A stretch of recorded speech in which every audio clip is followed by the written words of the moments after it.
Nous demandons à la communauté économique des États de l'Afrique de l'Ouest, à l'Union africaine, à l'Union européenne et les Nations unies de suspendre tout financement et toute coopération diplomatique avec la Mauritanie et de demander la libération immédiate et sans condition des militants anti-esclavagistes emprisonnés arbitrairement, à savoir Biram Da Abeid et Abdoulaye Hussein Massaoud.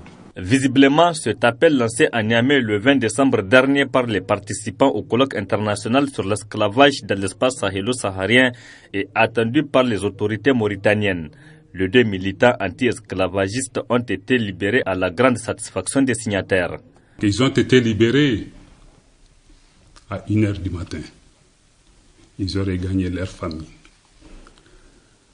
Rappelons que Biram n'est rien que cette figure qui lutte contre l'esclavage, qui se bat plusieurs années contre ces phénomènes qui, le dira jamais assez, fait la honte et la tragédie de l'humanité.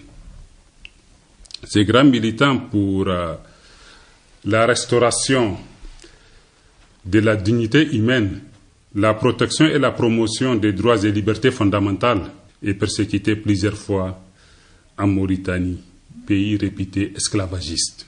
Nous, défenseurs des droits humains et au nom du groupe du G5 Sahel et des coordinateurs du Lesland, remercions chaque femme, chaque enfant et chaque homme et toutes les organisations internationales qui ont contribué d'une manière ou d'une autre à la libération de ces militants anti-esclavagistes. Le groupe G5 Sahel anti-esclavage lance cet appel. Nous lançons un appel à tous les amis de la liberté et des droits humains à prendre au sérieux la lutte contre l'esclavage dans le Sahel, parce qu'elle est déterminante pour fragiliser le terrorisme dans cet espace. Et demandons à la communauté internationale de veiller à la protection des militants de lutte contre l'esclavage au Sahel qui sont victimes de certains systèmes politiques. Félicitons la justice mauritanienne qui, dès le début de cette affaire, ont su montrer le sens d'une justice équitable.